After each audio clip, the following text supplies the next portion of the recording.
There's an unauthorized biography of Barack Obama. The book is called The Amateur. The author is Edward Klein.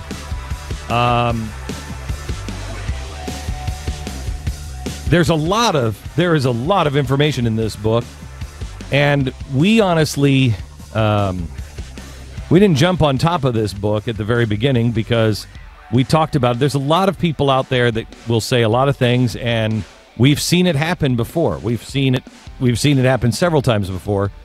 That somebody will get ahead of themselves, somebody will make accusations, and it's out of context, or it's whatever the deal is.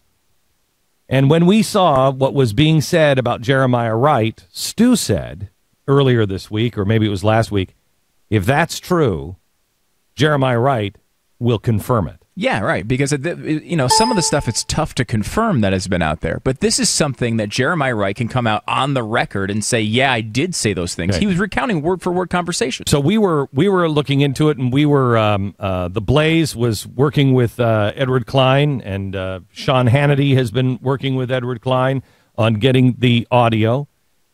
And the audio of Jeremiah Wright saying the President of the United States is trying to bribe him, or was trying to bribe him, tried to silence him, and all kinds of stuff, is now out on audio tape. Of course, that's not what the mainstream media is reporting. They're just saying we're talking about religion again in Jeremiah Wright, and that's nothing to do with it. Ed Klein is here with us now. He's the author. He's the guy who were you sitting in his living room, Ed? Where were you sitting with Jeremiah Wright when this happened? You're going to love this, Glenn. I visited with him in the Kwame Nkrumah Academy, a high school named after the late Marxist dictator of Ghana, where he has an office now that he's no longer the pastor of Trinity United Church of Christ. Okay. Face-to-face in his office, both of us in business suits. How did this tape recorder going? How did this come about? How did you get him to go on record? Tell me how this all came about. Well, when I started researching this book, I started making trips to Chicago, and little by little, I made a number of friends in the African American community, people I hadn't known before, wonderful people, terrific people, people who had been Obama's backers from day one and were no longer enthusiastic about him. In fact, they were very disappointed in him. And they were opening up to me in tremendous ways. And they said, you got to go speak to the Reverend Wright. And I said, quite frankly, I'm not exactly fond of the Reverend Jeremiah Wright because I'm Jewish. I think he's anti-Semitic. Wait. You think? he said these awful things about America. Mm-hmm. I don't know if they said, listen, when he's not on the podium, when he's not in his church giving these sermons, he can be a very thoughtful guy. He has a lot to say about Obama that hasn't been on the record yet. And he has a story to tell you that'll curl your hair if you, Ed Klein, had any hair on the top of your head. When did this happen? November 11, 2011. Okay. Now, help me out on you a little bit. Sure. You said on the tape that you called me and Sean Hannity a right-wing lunatic. Right. And you said that you voted for Barack Obama. Right. I'm going to take you at your word that you were saying that we're lunatics. It doesn't matter. I don't care if you think I'm a lunatic or not. Where are you in the what is your background on Barack Bama, and where are you coming from? Yeah. I did vote for the guy. I'm sorry to say. I think I drank the Kool-Aid along with a lot of other people. Right. I consider myself a libertarian on almost all social issues and a conservative on fiscal issues. That voted for Barack Obama? Where? Wow. Help me out on that one. I know, and I still voted You for drank the it guy. by the bucketful. Listen, I thought, oh boy, here's a black guy. He's going to be president of the United States. Isn't that a great thing? Sure, okay. You make mistakes in life, and I made a big one. Okay. And when I sat down, but I obviously regret that vote. When I sat down with him, and we went into deep discussions about various things, and he was a little reluctant at first. I went a bit overboard, to put it mildly, in trying to make him feel comfortable with me. And when I made these comments about you and Hannity and O'Reilly and so forth, I, as I say, it wasn't something that I normally do, but I was trying to get him to come out of his cocoon and his shell. I understand. Apparently that worked. And it worked. Yeah. I don't know if you need to. Well. I mean, he doesn't. And here's the thing on the credibility, and I'd love to hear your thoughts on this before we get into the meat of the interview. We were talking about this yesterday. I think Jeremiah Wright is a despicable human being, the things that he believes. He's liberation theology. He is anti-Semitic, like to the 10th power. He's anti-white. You name it, he's got it going down for you in the evil category. However, he is an honest bad man. That's true. That's a very good way to put it. He's never he's not shy about who he is. I'd rather deal with a Jeremiah Wright or a Bernie Sanders than I would Barack Obama, because at least he's telling me what he believes so we can have an actual conversation. So that's exactly what I found, that he didn't regret a word that he ever said. Right. I asked him, I said, do you regret making these sermons, these rants? He said, no, what are you talking about, man? He said, I believe every word I said. I'd say it all over again. Okay. So tell me the thing that you walked away. Let's start with the thing that you walked away and you said, this to me is the headline. This is the most important thing he said in 3 hours. That the candidate for the presidency of the United States had his very best friend, Eric Whitaker, who did these kinds of missions for him, behind-the-scenes missions. Eric Whitaker, who's the vice president of the University of Chicago Medical Center, holds a job at the Urban Health Initiative, which Michelle Obama used to hold, the same job. Right. Who just got $6 million from the government. This guy, best friend, basketball player with Obama, on vacations with Obama, he was tasked to send an email to the church offering the Reverend Wright a $150,000 bribe to stay silent during the 2008 campaign. Now, that in itself was a huge bombshell to me. But what is even bigger one is that after that happened, Obama went to Philadelphia and gave a race speech called, the More Perfect Union or something like that, in which he said, I can't throw the Reverend Wright under the bus, but I denounce everything he said. Then, after that, this is it, he calls the Reverend Wright. This is what Wright told me on tape. He said, I want to meet with you in a secure location, quote unquote. Reverend Wright said, what do you mean a secure location? You've been to my house 1,000 times. You know where it is. Come to my house at the parsonage, my living room. And Obama went there secretly. How does a candidate and said the same thing Eric Whitaker said? Shut up! Don't say anything anymore. Be silent. Don't tell the truth. That's to me an amazing thing. You've been in the press forever. Right. How is this even possible that we've got all the details of a haircut from 1965. How are the details in today's world that Barack Obama went to meet in his living room? There is no such thing as a secure location for the President of the United States popping into Jeremiah Wright's neighborhood. Obama was taken there by 2 Secret Service cars. And the Secret Service has logs of his visiting of Reverend Wright that day. So, how is it possible that is, besides collusion with the press or...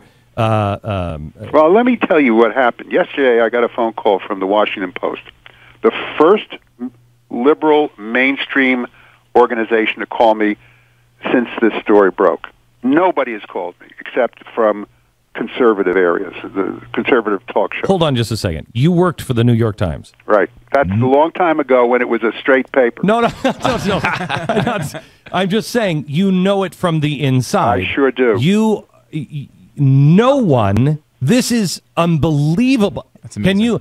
Can you think off the top of your head, They don't care. Ed, any president besides Nixon where this stuff was going on and no one cared?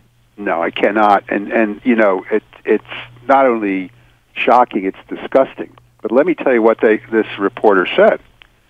So I got a call from a reporter, woman reporter, and she said, "Tell me, Mr. Klein, why do you think it's important what the president's relationship with his minister back in 2008? After all, he's been president for 3 or 4 years now, and you know, what does that have to do with anything?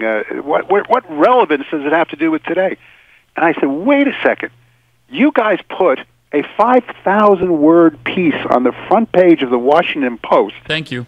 about a prank that." 1965. Yeah. Yeah, I mean, 47 years ago. That had no bearing on his character or anything he's done since. You know what, Ed? There's no. By the way, do you prefer to be called Edward or Ed? Ed is okay, fine. Ed. So this is what kills me. This is not about his faith. This is not about his religion. This is not about his relationship and what he listened to or didn't listen to while he was at church. This is about bribery. It's about bribery, and it's about a relationship that goes beyond church. Because, as the Reverend Wright said to me, Barack Obama and Michelle are not church people. Church is not very important to them. They didn't even send their kids to this church. Barack Obama and the Reverend Wright met hundreds of times privately. This is, as you just pointed out, Glenn, this is a guy who believes in black liberation theology. What is that? That's that there's an oppressor class, the whites, an oppressed class, blacks. Is that Marxism, or don't I know my Marxism? You worked for the New York Times. You know your Marxism. That we need to redistribute wealth and power by taking it away from whites and giving it to blacks. This is a guy who's been telling Obama this for 20-some-odd years, at a time when Obama was at his most impressionable, when he was trying to find his identity, when he was being led to Christianity from his background in Islam, by the Reverend Wright. This is all very relevant to today. All right, Ed, hang on just a second. I'm going to take a break. I've got a ton of questions. When we come back, I want to ask you this. If this doesn't break through, A, what will, and what else is possibly out there that nobody is... I mean, this is a stunning piece of audio tape. What else is out there that the mainstream media just doesn't feel you need to know? Back in a second. The name of the book, by the way, is The Amateur. I have to tell you, I didn't have any desire to read this book up until the last few days. Absolutely read this book. Absolutely. Just the last 15 minutes. This guy, I believe, is telling the truth. And the Jeremiah Wright audio tape, we're still trying to get all 3 hours. We want to listen to all 3 hours, make sure that it hasn't been edited or anything else. And we do that with all videotape that we get on stuff like this.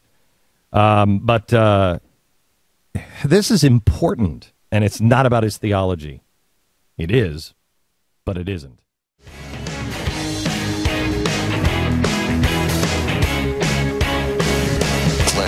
Beck. 888-727-BECK. So Ed Klein is the author of the book, The Amateur. This guy has credibility. This is the first time Ed and I have ever talked to each other, but I believe him. And he's telling us some amazing stuff that is in audio. He has audio of Jeremiah Wright. Hannity's been playing it. The Blaze has exclusive audio.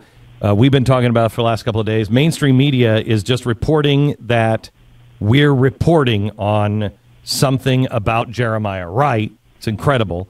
which brings me here before we get into some more meat and potatoes.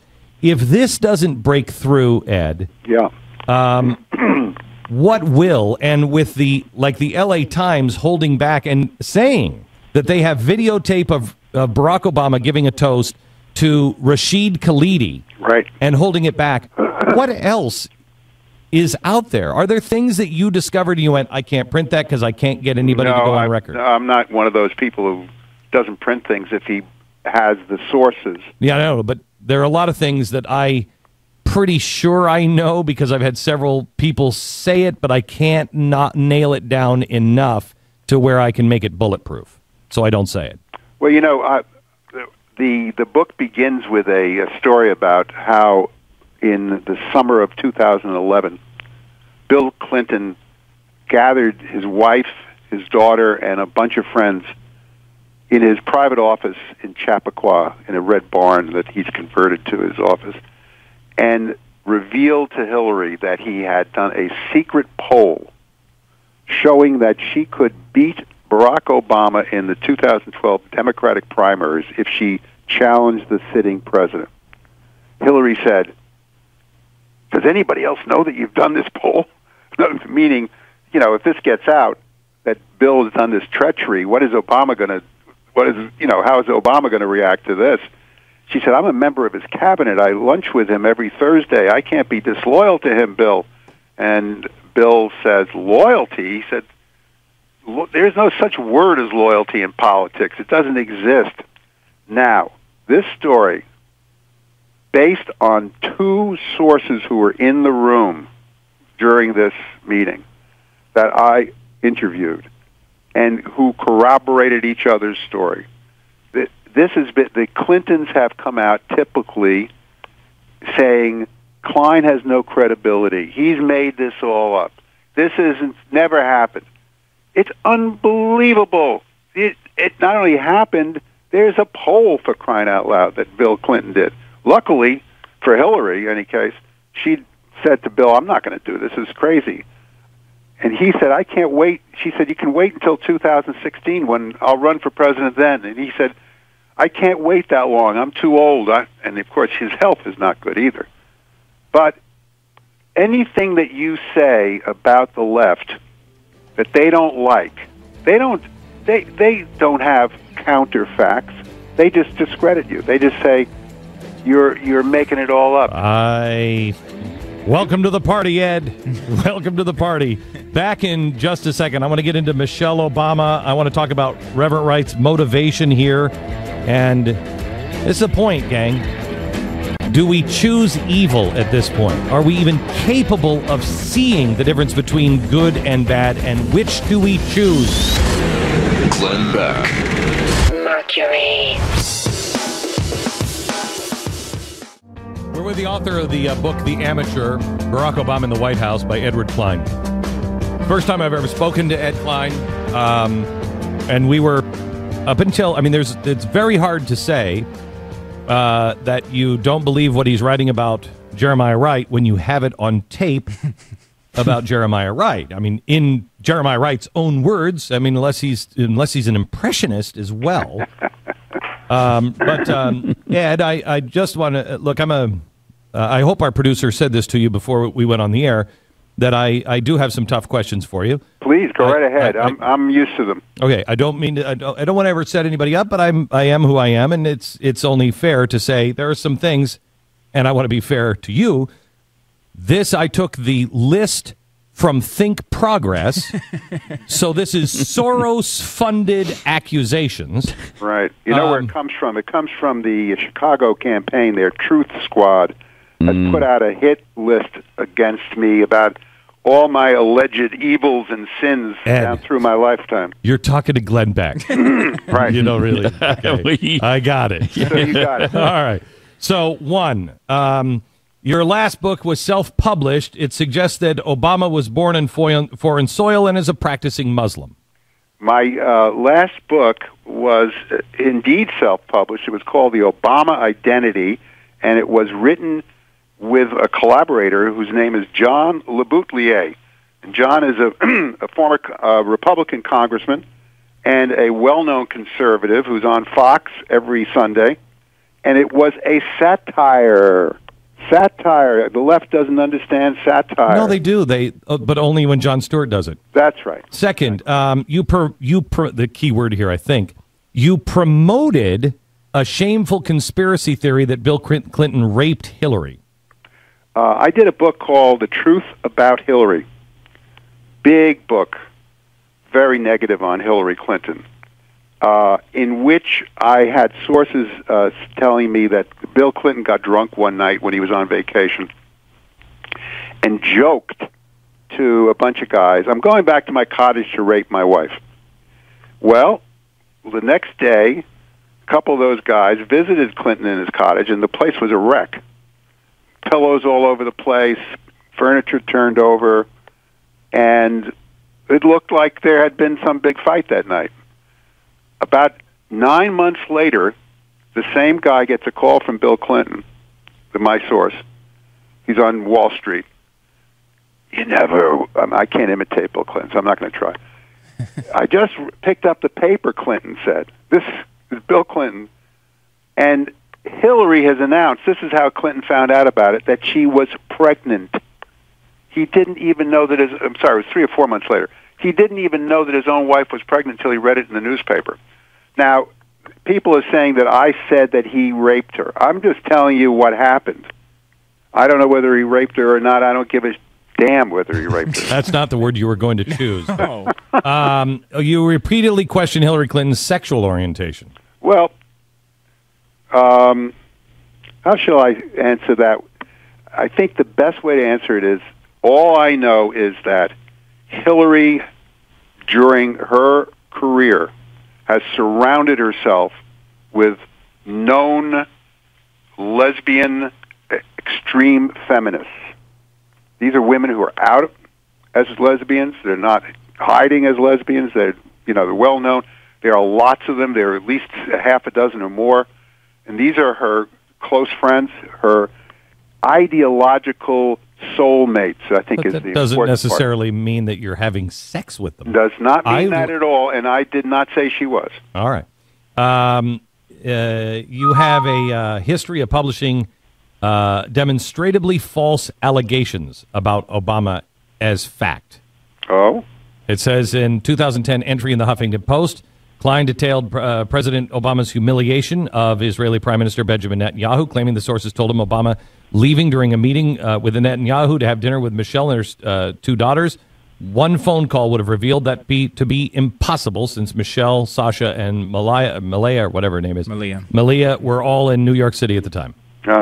Well, certainly the Israelis who were left cooling their heels, including Netanyahu, without any food, and were finally offered some food that was not kosher, by the way, and they couldn't eat it, believed that he said he was going up to the family residence, and they assumed that he was going to have dinner with the family. Well, yeah, did we not? We reported on him snubbing Netanyahu. No, he did. That's fact. Whoever he had dinner with, it doesn't really. That's kind of irrelevant. It's completely irrelevant. He treated Netanyahu like what? Garbage.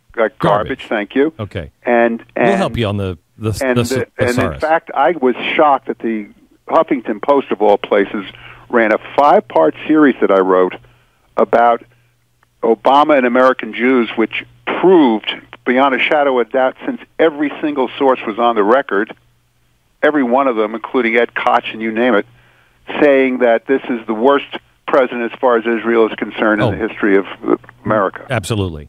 All right. So let me go back now to... I hope that satisfies. It is fine. Let me go back to the things that are in the book, The Amateur.